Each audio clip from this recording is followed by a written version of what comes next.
cour d'assises de Berlin. Le témoin vedette est le chef d'un mouvement politique en pleine expansion en Allemagne. 2 ans avant son accession au pouvoir, Hitler est cité à comparaître par un jeune avocat juif, Hans Litten, qui le contraint à s'expliquer sur la violence meurtrière de ses partisans à Berlin. Aujourd'hui, ce qu'il faut à l'Allemagne, c'est une révolution idéologique. Ce pays a besoin d'une renaissance spirituelle. Et à qui dites-vous cela? Je m'adresse à la cour. Il a fait subir un contre-interrogatoire à cet homme extrêmement dangereux, sans doute le plus dangereux du monde. Sauf erreur de ma part, la cour vous entend correctement. C'est bien ce qu'il me semble. Vous n'avez donc pas besoin de crier ni de vous lancer dans une harangue. Un antisémite extrémiste face à un jeune juif brillant. Le pire cauchemar d'Hitler. Cet homme était mon oncle.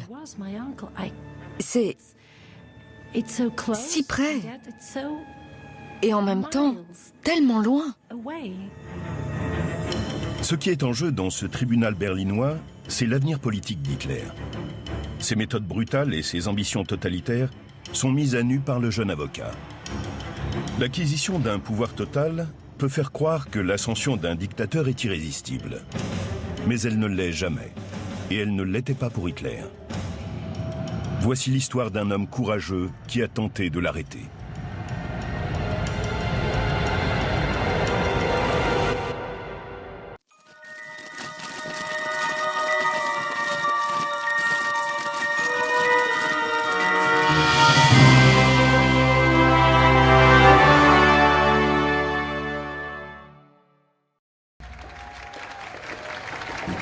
J'ai des témoignages sur la fusillade.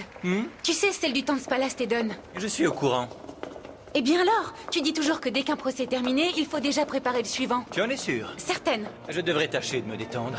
Comment as-tu trouvé mon réquisitoire? L'homme qui défie Hitler dans les tribunaux n'a que 27 ans. Il s'appelle Hans Litten. C'est l'avocat des petites gens et un rebelle. Son père est un juif converti au christianisme.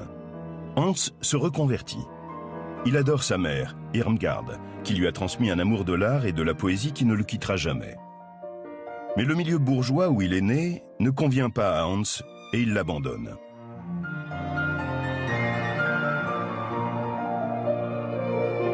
À Berlin, il vit avec des amis qui partagent ses opinions, au premier rang desquels son plus vieil ami, Max Furst, socialiste, juif et menuisier. Quels que soient les succès de Hans et les dangers qu'il affronte, Max Furst est là pour le soutenir. Ils avaient des caractères opposés. Max était pragmatique et sociable, et Hans était un intellectuel qui s'immergeait dans son travail. Le troisième membre de cette famille est Margot Meiseil, jeune fille de 19 ans dont l'oncle, le compositeur Edmund Meiseil, a récemment composé Berlin, symphonie d'une ville.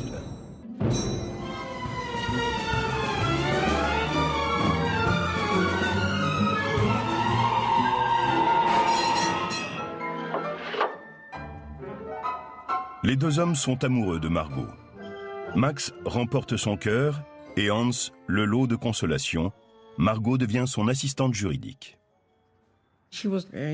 Elle était très spontanée et extrêmement vive. Elle avait une langue acérée de berlinoise, et quand elle croyait en quelque chose, elle allait jusqu'au bout.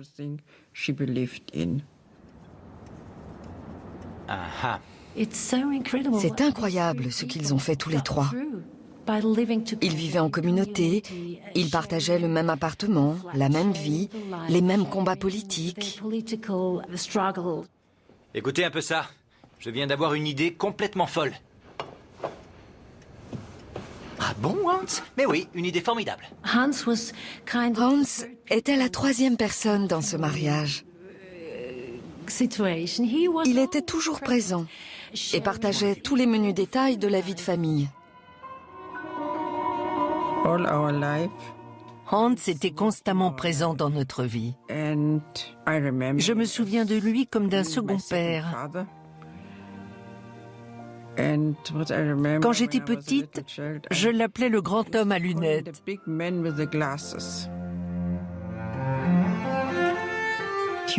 Il était toujours là. Et il a accompagné mes parents toute leur vie. Quand ces derniers parlaient de politique, ils disaient « Hans Litten dirait ceci, Hans Litten dirait cela ».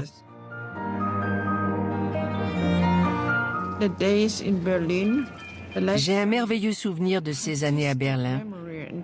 Les images me reviennent, les odeurs, tout. Cet endroit m'est familier. Le Berlin de Hans Litten et de Max et Margot Furst est une des plus grandes villes du monde. Les seuls à marcher au pas de loi sont les danseuses de revue, et les seuls bras à se lever sont ceux qui arrêtent la circulation. La capitale abrite aussi une vaste main-d'œuvre industrielle qui vote pour les sociodémocrates et de plus en plus pour le Parti communiste. En Allemagne et en Europe, la ville a la réputation d'être Berlin la Rouge. On était la Ligue des combattants du Front Rouge. Et partout, même les gens qui n'appartenaient pas au parti, nous accueillaient en faisant Front Rouge.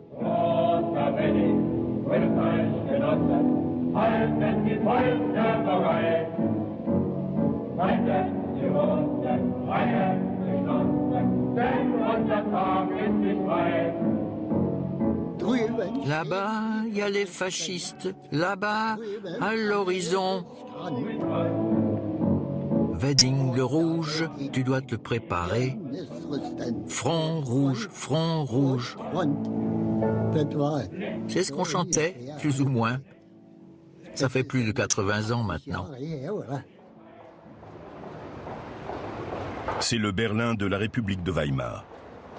Les antisémites du parti nazi arrivent dans cette ville, dans ses vies, à la fin de 1926. Les nazis sont un petit mouvement bavarois, provincial et insignifiant. Pour leur donner une envergure nationale et un véritable poids politique en Allemagne, Adolf Hitler doit conquérir Berlin. Le 9 novembre 1926, il envoie son lieutenant, Joseph Goebbels, dans la capitale. Quand il regarde les nuages, Goebbels arrive à se convaincre qu'ils ont des formes de croix gammées. C'est un flagorneur qui dit à Hitler « Je vous aime parce que vous êtes grand et simple en même temps ».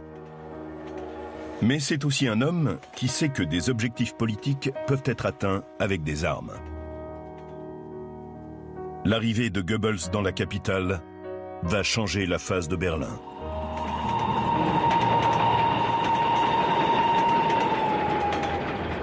Goebbels était un choix avisé pour diriger le parti à Berlin.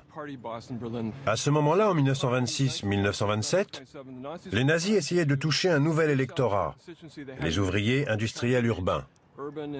Et Berlin en était bien sûr le centre. La ville était dominée par les partis politiques de gauche.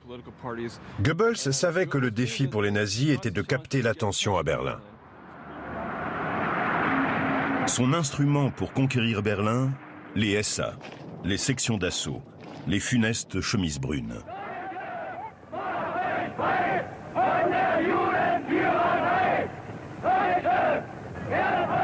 Ces hommes sont lourdement armés, avec du matériel militaire de la Première Guerre mondiale, et commandés par des officiers qui ont fait de la violence un culte.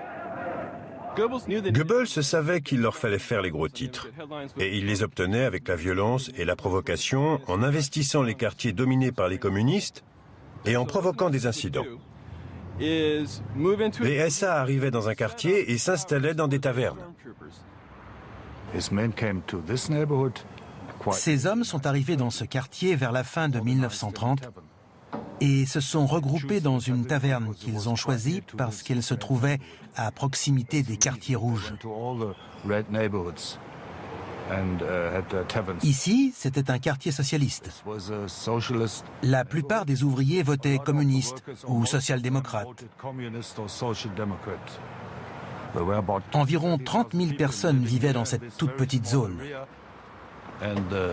Les nazis appelaient ça un marécage rouge et ils voulaient le nettoyer.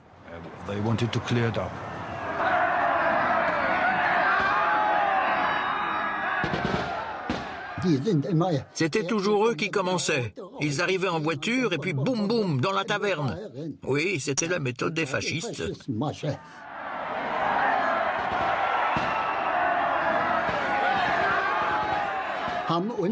Ils poignardaient les nôtres. Ils les assassinaient. Ils entraient dans nos tavernes et nous tiraient dessus. C'était ça, les fascistes. Pour des centaines de jeunes communistes, la seule façon de traiter avec un nazi, c'était de le passer à tabac. L'un d'eux a dit « On parlait avec les nazis pendant 4 heures et au bout du compte, on était obligé de les tabasser. C'est la seule méthode qui vaille avec les nazis. » Hans Litten est projeté au milieu de cette bataille. Est-ce que vous vous êtes égaré? Sur le plan idéologique, ça ne fait aucun doute. Il est l'avocat vers lequel la gauche se tourne quand elle a des ennuis. Il poursuit des nazis accusés d'avoir attaqué des antifascistes et défend des antifascistes accusés de s'en être pris aux nazis. Litten, bon sang, un avocat de premier ordre. Je ne le connaissais pas personnellement, mais il avait bonne réputation chez nous. Ce travail l'amène à s'opposer directement aux sections d'assaut de Berlin et à un groupe en particulier, la section 33. Elle était surnommée la section des assassins. C'était la section de Charlottenburg. Son chef était Hahn. On l'appelait Roter Hahn, le coq rouge. On disait toujours, les gars, il faut qu'on aille là-bas, il faut qu'on aille faire le ménage. Il leur arrivait de défiler dans cette rue en chantant « On est la section d'assaut 33, la section des assassins ». Ils étaient fiers du nom que les journaux de gauche leur avaient donné.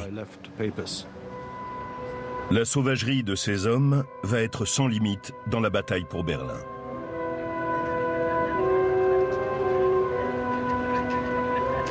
À l'hiver 1930, par une nuit noire, un groupe de miliciens armés et ivres de la section 33 parcourt les 200 mètres qui séparent leur quartier général d'une amicale de gauche. Un club de randonnée communiste, le Wandervolke, organisait un bal au Tanzpalasteden. Les SA en ont entendu parler et ils s'y sont rués. Le Tanzpalasteden, au cœur de Charlottenburg. Les événements qui s'y déroulent le 22 novembre 1930 vont conduire Adolf Hitler et Hans Litten à l'affrontement. On ne danse plus depuis longtemps à l'Eden, mais le bâtiment est toujours debout. Aujourd'hui, c'est une partie de la quincaillerie de Klaus Kaspar. Quand j'ai appris que vous vous intéressiez à l'histoire de Charlottenburg, j'ai recherché les plans du bâtiment. Les locaux existent toujours. Voici donc les fameux plans. Ici, nous avons la cave qui communique avec ce groupe de pièces. La cave à bière. Exactement. Il y a 4 étages supérieurs. C'est le bâtiment d'habitation, ici à l'avant. Et voici la partie qui nous intéresse. Les SA sont entrés par ici. Harald Marpe a étudié la tragédie du Tanzpalasteden, mais c'est la première fois qu'il se rend sur les lieux. La barricade était derrière ces portes. C'est la première fois que je vois ça. J'ai un croquis de la scène de crime fait par la police. Ici, c'est le passage vers la cour. Là, l'escalier. Oui, c'est ça. Et là, les pièces principales qui descendent jusqu'en bas. Les sections d'assaut étaient armées. Ils avaient tous un couteau et beaucoup d'entre eux avaient des pistolets, des Parabellum Mauser. Il y avait des milliers d'armes de la Première Guerre mondiale en circulation. Pour 20 marks, vous pouviez vous procurer un pistolet à l'époque.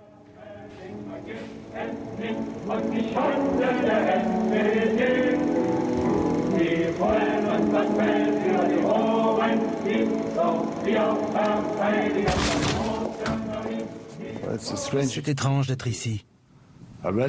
J'ai lu beaucoup de livres sur le sujet, je suis allé aux archives. Et à présent, je me retrouve là pour la première fois. J'essaie d'imaginer comment c'était ce jour de novembre 1930.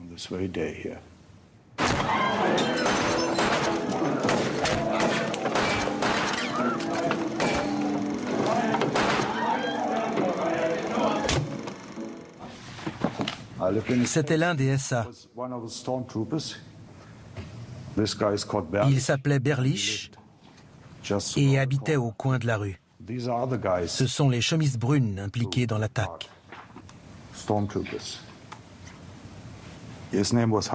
Lui s'appelait Hans Maikowski. Les nazis ont donné son nom à une rue. Tout le monde le connaissait en Allemagne. J'ai beaucoup de photos de communistes et je me demande toujours comment faire la différence si on ne sait pas dans quel camp ils sont. C'est difficile de répondre. On ne peut pas juger les gens à leur visage. Si je ne les connaissais pas, j'aurais du mal à dire s'ils étaient de gauche ou s'ils étaient fascistes. La plupart de ces hommes étaient au chômage. Leur père avait fait la Première Guerre mondiale. Beaucoup d'entre eux étaient morts au front. Dans d'autres pays, les choses ne se sont pas passées ainsi. En Allemagne, il y a eu un effondrement complet de la civilisation. Et ce sont ces jeunes gens qui l'ont provoqué. L'attaque du Tanzpalasteden par la section 33 arrive à un moment clé de la carrière d'Hitler. 2 mois plus tôt, lors des élections de septembre, le parti nazi a fait une percée spectaculaire. Avec 6,5 millions de voix, les nazis obtiennent 107 sièges au Reichstag.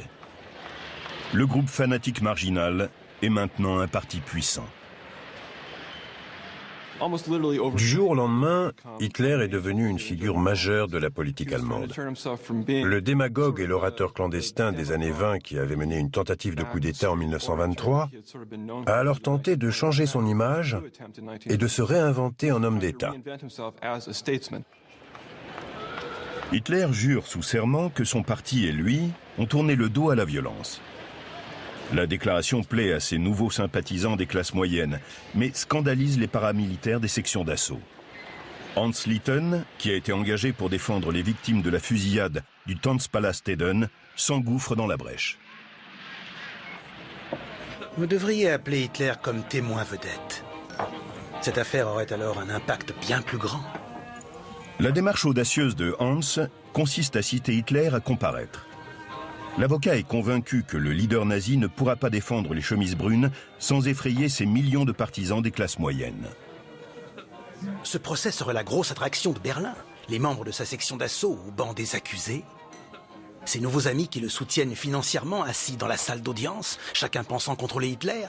Imaginez ces 2 grands groupes réunis pour la première fois en train de se regarder bouche bée et de se demander comment ils peuvent appartenir au même parti. Il ne visait pas les petits bras, mais le grand chef. Il voulait démontrer, si possible au travers du témoignage d'Hitler, que les actions des sections d'assaut étaient une stratégie politique calculée, ordonnée par Hitler. Il voulait prouver que l'attaque des SA contre le Tanzpalasteden était dans la logique d'une utilisation systématique de la violence par le Parti national-socialiste. Appeler Hitler à la barre a donné une signification nouvelle aux événements. C'est une évidence. Le 8 mai 1931, la cour d'assises de Berlin se tient prête à accueillir Adolf Hitler.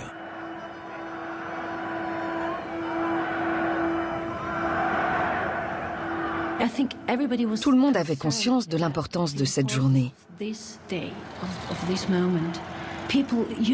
gens étaient à la fenêtre depuis des heures pour guetter l'arrivée d'Hitler.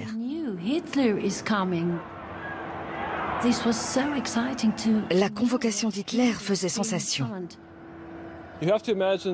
Imaginez des centaines de sections d'assaut ici et dans les rues adjacentes, et plusieurs centaines de policiers qui essayaient d'éviter les débordements. Toute la matinée, les SA ont chanté et scandé Sieg Heil en attendant qu'Hitler fasse son apparition. Le bruit résonnait sur les immeubles et dans les cours. Ça devait être assourdissant.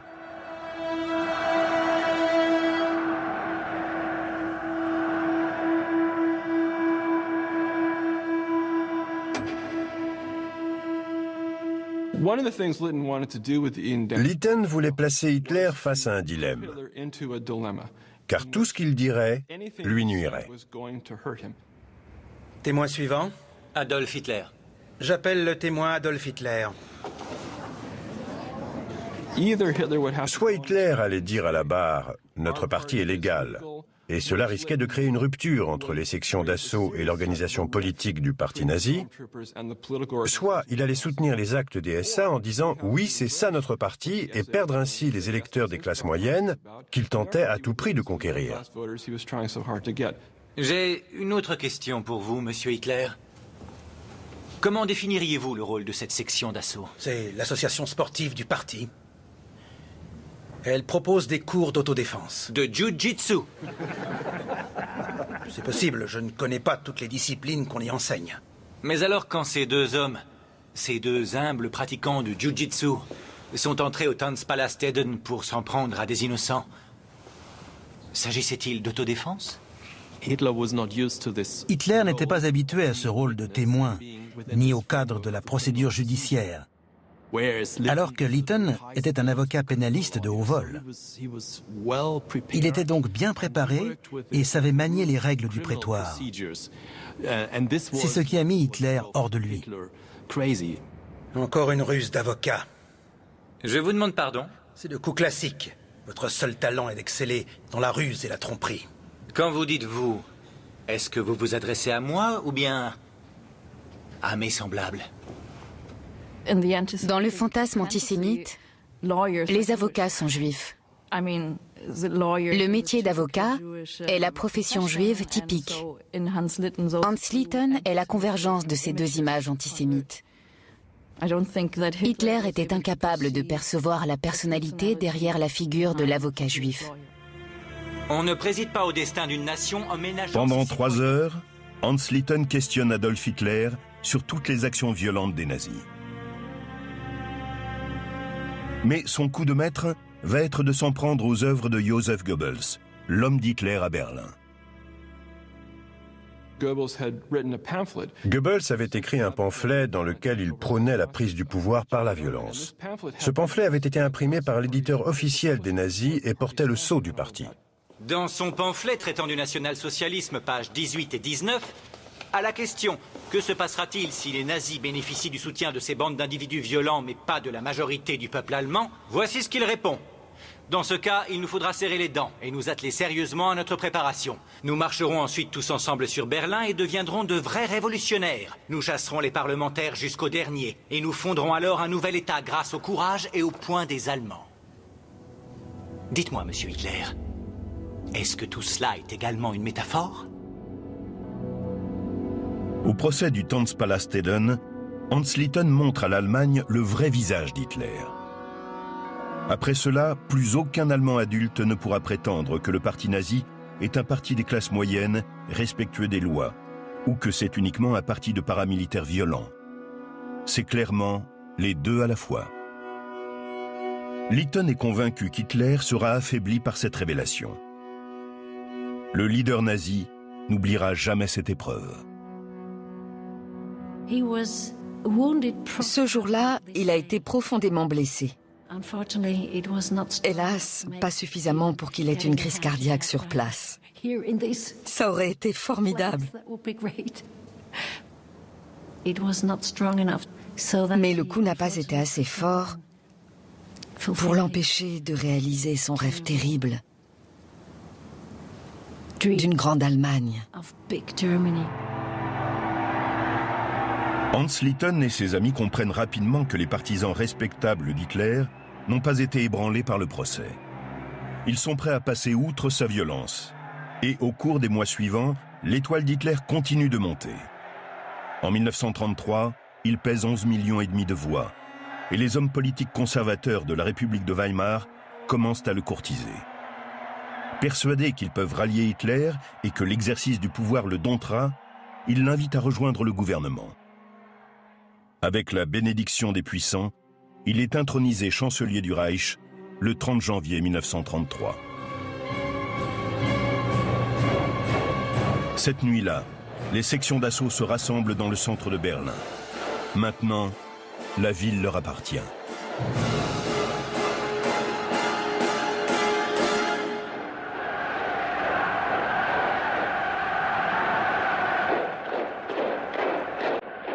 Hans Litten, Max et Margot Furst et tous les Allemands qui se sont opposés au parti nazi s'interrogent à présent sur la suite.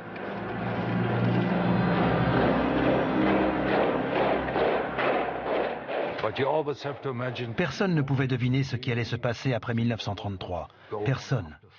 Les communistes ne le savaient pas, les sociodémocrates non plus.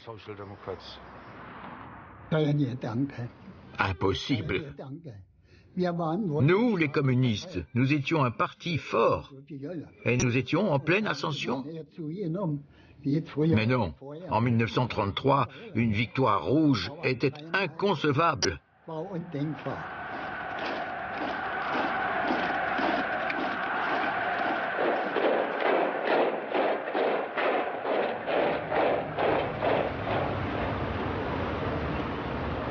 Avec le recul, c'est très facile de se dire que Hans Litten aurait dû décrypter les signes et s'en aller. Mais seulement avec le recul. Car c'était inconcevable pour les gens de l'époque d'imaginer la tournure des événements. Qu'y a-t-il dans cette enveloppe? Ouvrez-la.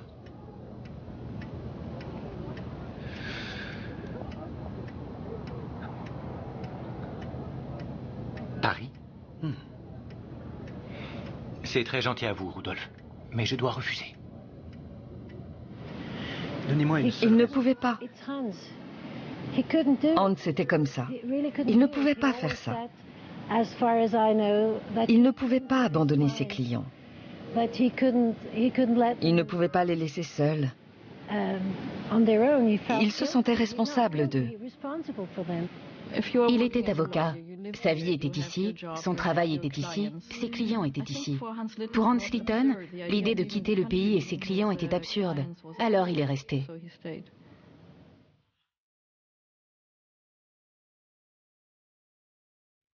27 février 1933. La rumeur se répand dans toute la ville. Le bâtiment du Reichstag, qui abrite le Parlement allemand, est en feu. Personne ne sait encore comment ni pourquoi. Mais il est clair que quelqu'un va devoir payer.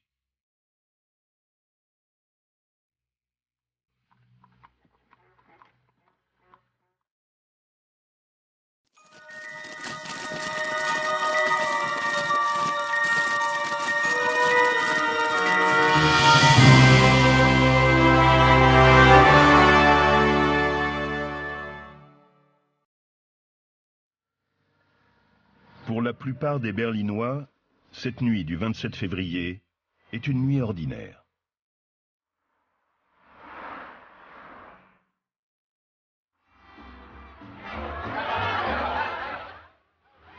Mais dans les quartiers ouvriers, elle ne ressemble à aucune autre.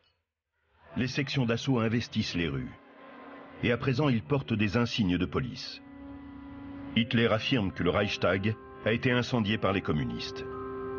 C'est l'occasion de les écraser une fois pour toutes.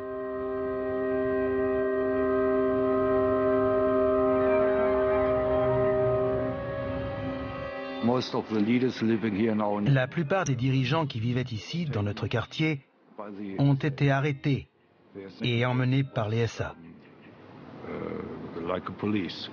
Göring avait dit que les SA avaient les mêmes droits que la police, et ils travaillaient ensemble. C'était de la vengeance pure. Nos camarades ont été traînés dans des chambres de torture. Beaucoup d'entre eux ont été battus à mort. Je suis allé à l'hôpital. J'étais à la recherche de mon camarade. Soudain, j'ai entendu crier « Rudi !» Il était couvert de bandages. Il avait été emmené dans une chambre de torture et roué de coups. Où pouvaient aller tous ces travailleurs pauvres? La plupart d'entre eux étaient sans emploi, ils n'avaient pas d'argent pour acheter un billet de train pour la Suisse ou ailleurs. Ils étaient obligés de rester ici. Rester en Allemagne, comme le fait Hans Litten, revient maintenant à tenter d'exister sans la protection d'une constitution. Alors que le Reichstag est encore en flammes, les nazis prennent la première mesure vers la création d'un État totalitaire. Here you see the Reichstag, the German House of Parliament in Berlin, which has been seriously destroyed by fire. The main hall in which the deputies conducted their debates has suffered most from the conflagration. Hitler, now Chancellor, has announced that the fire was the work of communists. In consequence, Germany has been placed under a system of martial law, a decree having been signed which aims at the total destruction of communism.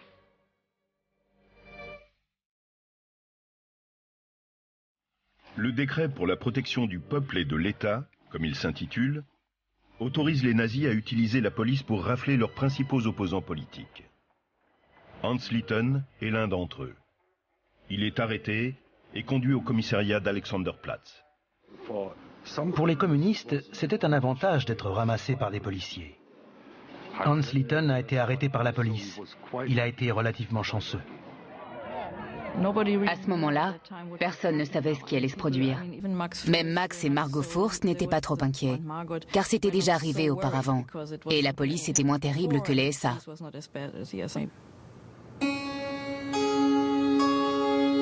Mais la police régulière ne garde Hans que peu de temps. En mars 1933, l'homme qui a mis Hitler sur le banc des accusés est livré aux SA. Il n'est inculpé d'aucun crime et ne le sera jamais. Très peu de prisonniers politiques le seront. Lui et les hommes qui l'entourent sont en détention protective. La détention protective, ou Schutzhaft en allemand, était un euphémisme utilisé par les nazis pour décrire le sort qu'ils réservaient à leurs opposants politiques. Leur message cynique était qu'ils mettaient ces individus menacés en détention uniquement pour les protéger de la colère du peuple et de ce qui leur arriverait s'ils étaient dehors et libres. Ce qui était bien sûr des mensonges. Ils les arrêtaient pour les neutraliser politiquement.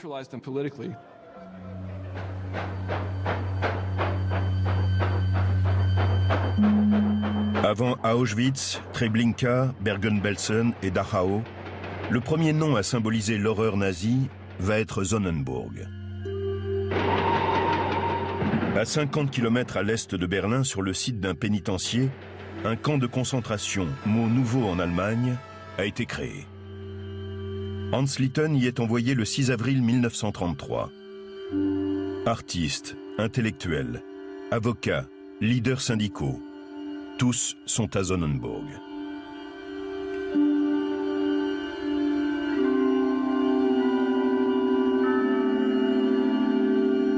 Et le camp est dirigé par la section 33. Hans a été mis entre les mains de ses pires ennemis.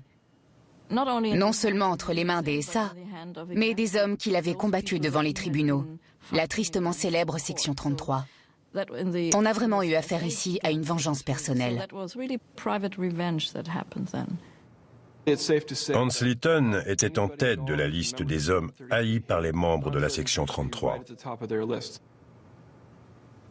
C'est incroyable, tout ce qu'ils ont fait subir à tous ces intellectuels. Et à lui, tout particulièrement. Ils l'ont tellement frappé qu'il n'y voyait presque plus d'un œil. Il a eu les os brisés. Sa mère a raconté que son crâne était déformé. Il a subi quelque chose de terrible. Il avait le visage complètement tuméfié. Ils l'ont torturé, humilié, frappé. Ils ne l'ont pas tué, car ça aurait été trop facile. Il fallait qu'il subisse les pires tortures.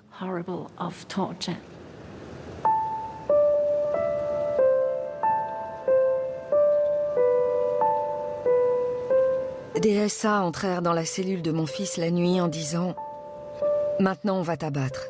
Tu vas être photographié pendant que les coups seront tirés. » Un revolver a été pressé contre chaque tempe.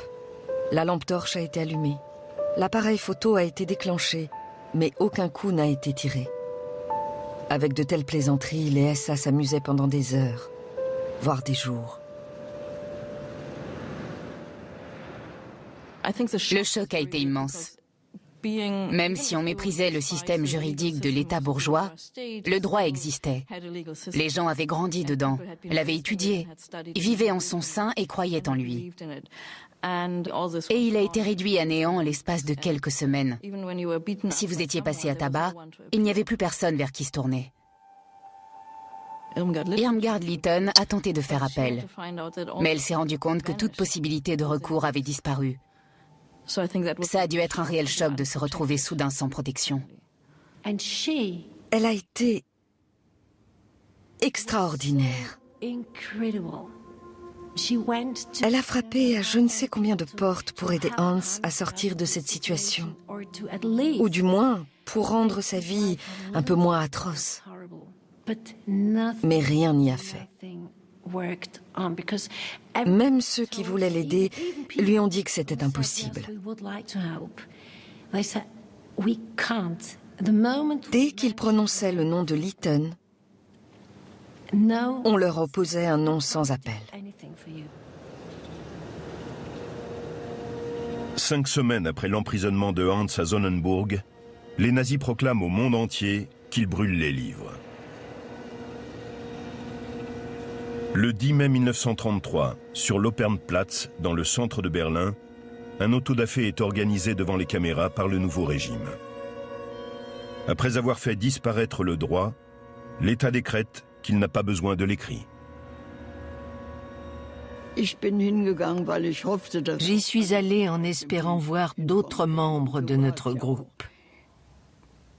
On s'attendait tous à rencontrer d'anciens camarades.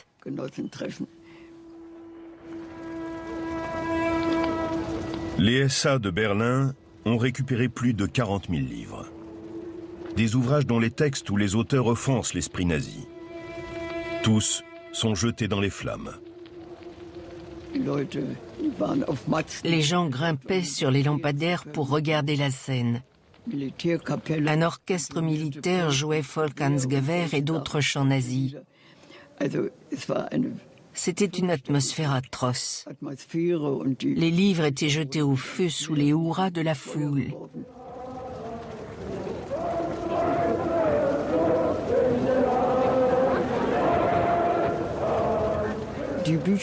Ils avaient pillé les bibliothèques. Des camions entiers de livres arrivaient. Goebbels a fait son apparition et il a pris part à l'autodafé. Meine Kommilitonen, deutsche Männer und Frauen, das Zeitalter eines überspitzten jüdischen Intellektualismus ist nun zu Ende. Und deshalb tu dir gut daran, diese mitternächtige Stunde, den Ungeist der Vergangenheit, den Flammen anzuvertrauen. Nous nous sommes retrouvés et nous sommes vite partis, car ce spectacle était insupportable. C'était vraiment terrible. Sur la Bebelplatz, anciennement Opernplatz, il y a une plaque de verre sur le sol à l'endroit où l'autodafé a eu lieu.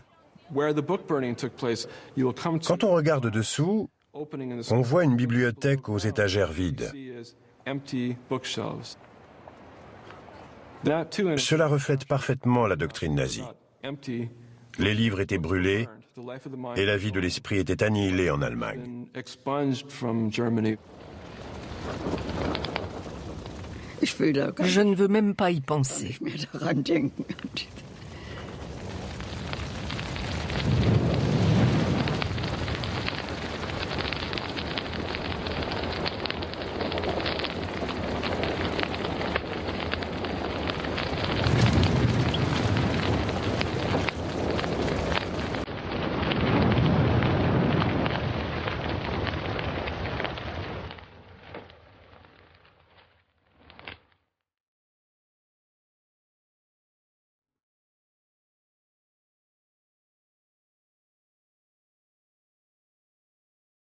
Partout où des gouvernements civils ou militaires brûlent les livres, des mères se rassemblent devant le quartier général de la police secrète et exigent de savoir où sont leurs enfants disparus.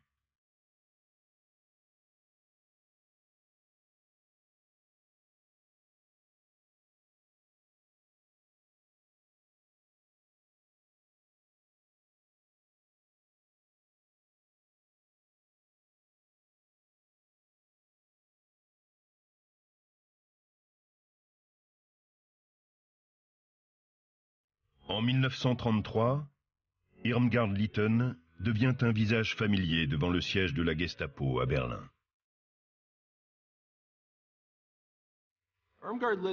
Irmgard Litten était une femme remarquable, incroyablement courageuse, obstinée, déterminée. Elle se présentait sous un jour favorable aux nazis. Elle écrivait par exemple « Je suis une mère allemande pour qui la mère patrie est plus importante que tout ». Elle minimisait beaucoup les convictions politiques de son fils, allant même jusqu'à affirmer qu'il n'en avait pas. Elle aurait fait n'importe quoi pour le sortir de là. Elle avait appris à ses enfants à ne pas mentir, à toujours dire la vérité et à ne pas vendre leur âme quoi qu'il arrive. Mais elle s'est rendue compte qu'elle devait jouer le jeu des nazis. Alors elle tendait le bras et criait « Heil Hitler » en souriant, mais en les détestant intérieurement. Elle leur souriait sans jamais laisser transparaître ce qu'elle pensait. Les nazis se sont servis de la section d'assaut pour terroriser leurs opposants politiques. Mais en avril 1934, Adolf Hitler décapite le commandement du groupe. Ses fonctions sont transférées à la SS, organisation moins instable. La SS prend également le contrôle des camps de concentration et Hans Litten est transféré au camp de Lichtenburg. Hans Litten kam am 13. Juni 1934 in die Lichtenburg. Hans Litten est arrivé à Lichtenburg le 13 juin 1934. Les nouveaux venus étaient regroupés dans la cour. Les SS étaient cachés partout, prêts à les terroriser, les frapper, les faire trébucher. Les prisonniers plus jeunes et plus forts échappaient vite à ces passages à tabac. Les infirmes et les blessés, comme Hans Litten, souffraient terriblement. Ils étaient roués de coups jusqu'à ce qu'ils se relèvent. Auf die wurde natürlich dann massiv eingeprügelt, bis sie dann halt weitergehen konnten.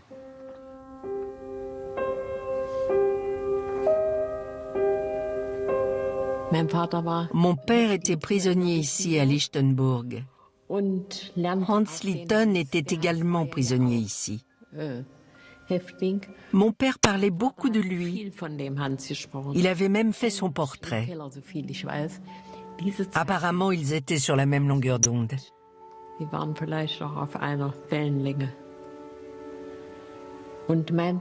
Par la suite, mon père a raconté qu'il savait que Hans était un candidat à la mort, car il avait dévoilé les mensonges d'Hitler devant un tribunal.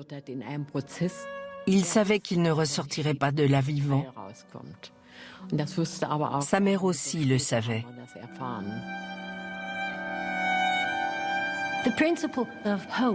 Elle refusait de perdre espoir.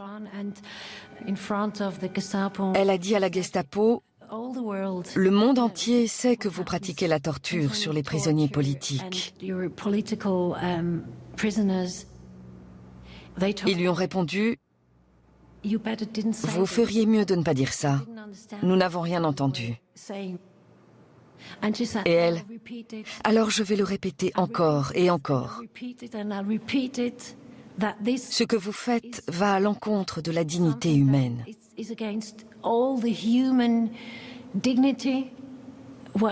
Si vous n'arrêtez pas, je le dirai au monde entier. »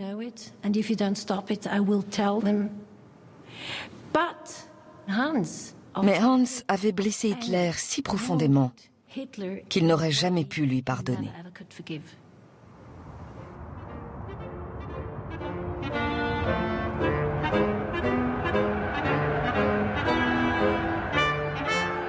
Des foules immenses assistent maintenant à toutes les apparitions d'Hitler. Des foules étranges. Personne ne chahute. Tout le monde salue. Nul n'est exempté. Seuls les plus courageux disent non. Le lundi, on devait tous se mettre en rang et chanter le Horst Wessel.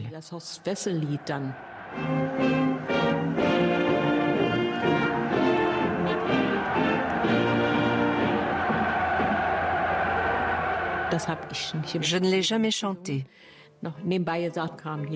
Un jour, mon professeur de dessin, qui était un ami de mon père, m'a dit « Hildegarde, s'il te plaît, lève le bras, tu n'as pas besoin de chanter. »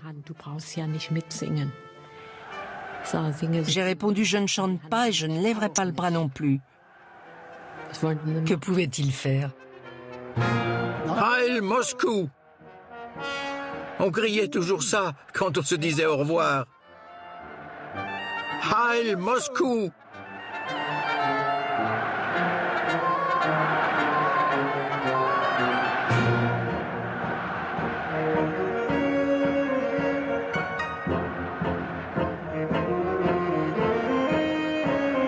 Lors du procès, Lytton a prédit que la vie de l'esprit serait annihilée si Hitler accédait au pouvoir, et que sans le règne de la loi, toute pensée indépendante serait détruite.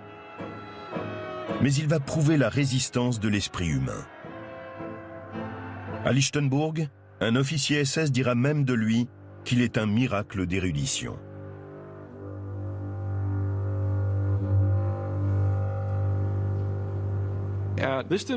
Hans Lytton était relieur et il s'occupait de la bibliothèque. Il travaillait sur des projets très érudits, comme la traduction en allemand moderne de poèmes médiévaux. Il voulait réaliser une anthologie de poésie médiévale pour les lycéens, mais dans une langue plus compréhensible pour les adolescents. Nous sommes dans le sous-sol de la prison. C'est probablement ici que se trouvait l'atelier de reliure. Hans Lytton travaillait là avec d'autres prisonniers au sein d'un petit commando de travail.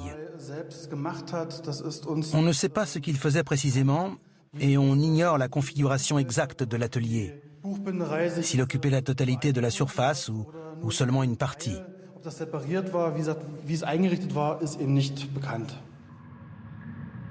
Lytton avait demandé à sa mère de lui envoyer tous les livres qu'elle pouvait et ils étaient conservés à la bibliothèque de la prison. Il ne pouvait pas recevoir d'ouvrages sur la politique, ni sur l'art moderne. Mais personne n'avait mentionné les autres livres d'art. Alors il s'en est servi. Ça lui donnait une raison d'espérer, car l'art donne de l'espoir.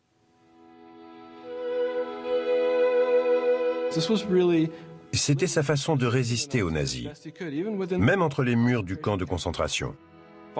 Il perpétuait la vie de l'esprit avec une détermination acharnée, ce qui était éminemment anti-nazi, car les nazis étaient viscéralement anti-intellectuels.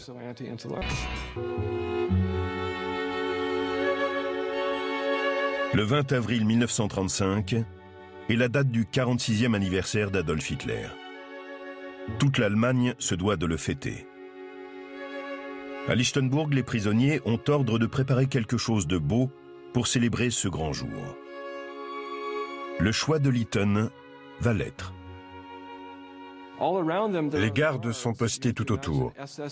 Il faut imaginer ces SS en noir et armés. Que décide Lytton? De lire un poème intitulé « Les pensées sont libres », « Die Gedanken sind frei ».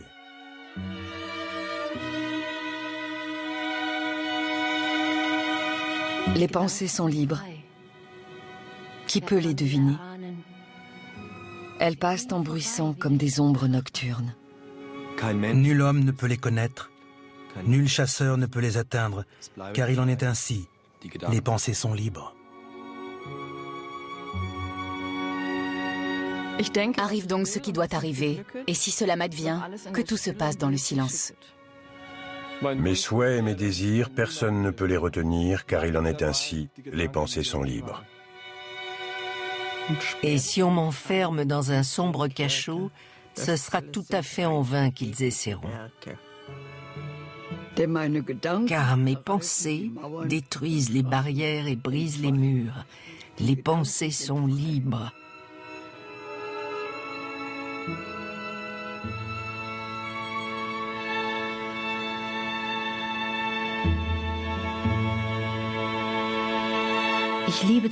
J'aime le vin, et ma mie plus encore. Je l'aime plus que tout. Je ne suis pas seule avec mon verre de vin. Mamie est avec moi. Les pensées sont libres.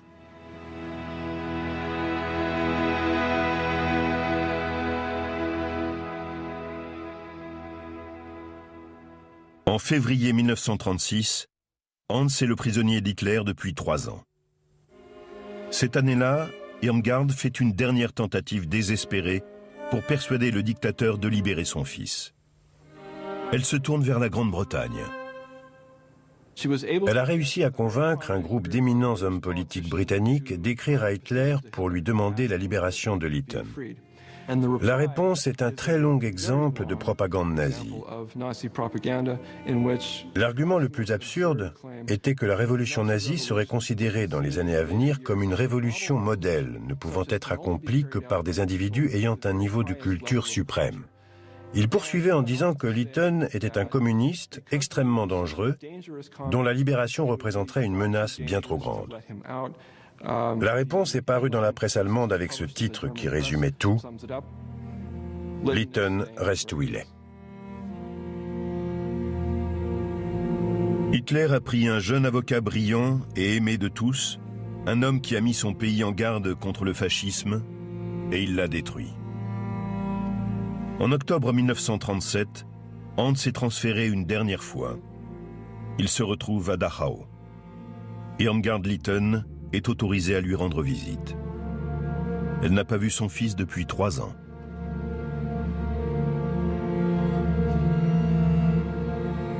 Le camp ressemble à une petite ville fortifiée.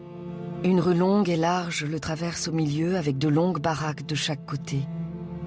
On aurait dit une rue de mort. Je ne vis qu'un prisonnier.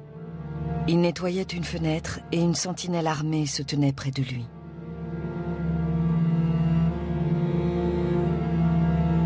Une charrette vint vers nous. Elle était poussée par une dizaine de prisonniers. Un homme me regarda fixement, comme si j'étais une apparition.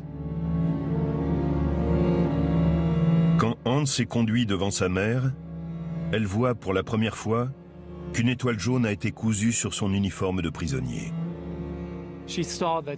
Elle a vu qu'il était obligé de porter l'étoile jaune. Comme son père était juif, aux yeux des SS, il était juif lui aussi, car son sang était juif. Il a été enregistré comme prisonnier juif et traité comme tel. Les prisonniers juifs étaient encore plus maltraités que les autres. Il a été isolé avec eux. Un prisonnier a écrit « Le vent soufflait d'une autre direction à Dachau ». Les gardes étaient beaucoup plus brutaux et ils avaient réussi à briser la solidarité qui existait entre une partie des prisonniers. À ce moment-là, Dachau était bien pire, beaucoup plus dur pour les prisonniers que tout autre camp de concentration. Ils n'avaient pas le droit de se toucher.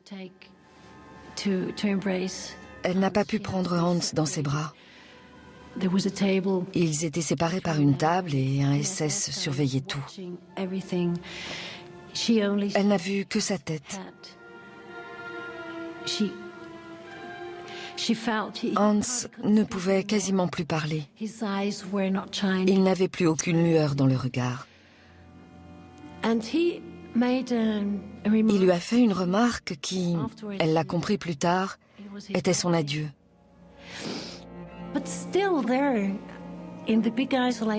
Mais dans cet isolement extrême, il n'avait pas de journaux, pas de livres, plus rien. Il récitait pendant des heures et des heures aux autres prisonniers les poèmes de Rilke qu'il connaissait par cœur et leur faisait oublier quelques instants leurs conditions.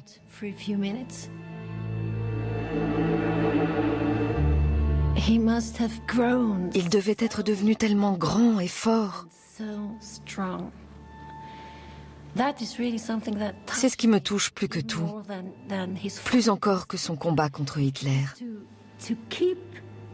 Il était arrivé à garder sa dignité dans ces circonstances atroces, Il n'avait plus de dents à cause des coups de pied des nazis.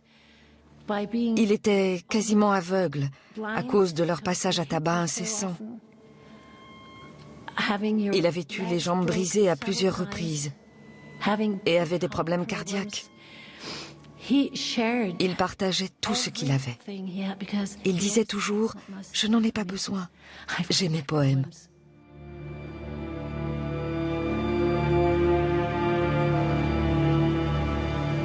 Le 5 février 1938, Hans subit un interrogatoire. Il est accusé d'avoir dissimulé des informations importantes sur un autre prisonnier. Les pensées sont libres, mais les SS veulent les lui extirper à coups de poing. Cette nuit-là, à bout de résistance, Hans met fin à ses jours.